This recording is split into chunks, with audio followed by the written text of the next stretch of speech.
ரொம்ப நாளா கேட்டுட்டு இருந்த ரெஸ்டாரண்ட் இப்போ நம்மளுடைய புட்டிக்லயும் நாங்க கொண்டு வந்துட்டோம். சரிங்களா? அவ்வளோ ஒரு சூப்பரான ஒரு கலர். இந்த ரெஸ்டாரண்ட் பார்த்தீங்கன்னா அவ்வளோ ஒரு சூப்பரான கலர். அது மட்டும் இல்லை, அவ்வளோ ஒரு நிறைய என்கொயரி இதுக்கு. சூப்பராக இருக்குங்க இந்த ரெஸ்டாரண்ட் சாரி. இதுக்கு நாங்கள் சொல்ல வேண்டியதே இல்லை, நீங்களே எல்லாமே பார்ப்பீங்க, பார்த்துட்ருக்கீங்க. நிறைய என்கொயரிஸும் வருது, நிறைய மெசேஜஸும் வருது. இந்த சேரீ நம்ம ஷாப்லேயும் அவைலபிளாக இருக்குது. யாருக்கெல்லாம் வேணுமோ சீக்கிரமாக ஆர்டர் ப்ளேஸ் பண்ணிக்கோங்க.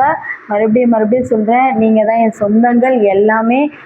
யாராவது ஒரு பொண்ணு வந்து வாழ்க்கையில் தனியாக நின்று போராடுறாங்க, இந்த சிங்கிள் மதர், சிங்கிள் லேடிக்கு ஹெல்ப் பண்ணணும் அப்படின்னு நினச்சா, எனக்கு நிறைய சப்ஸ்கிரைபர் வேணும், இன்னும் நிறைய சப்ஸ்கிரைபர் வேணும். நீங்களாம் எங்கள் சொந்தமாக நான் நினைக்கிறேன். இன்னும் என்னை நிறைய பேர் சப்ஸ்கிரைப் பண்ணுவீங்க. நானும் நிறைய ஜெயிக்கணும், நிறைய அச்சீவ்மெண்ட் பண்ணணும். என்னை பற்றி பேசுகிறவங்களுக்கு முன்னாடி நான் நல்லா தலை நிமிர்ந்து கெத்தாக வாழ்ந்து காட்டணும் அப்படின்றதுனால நான் என் சுயத்தில் நான் பிழைச்சிட்டு இருக்கேன். எனக்குன்ட்டு நீங்கள் இருக்கீங்க. தேங்க்யூ.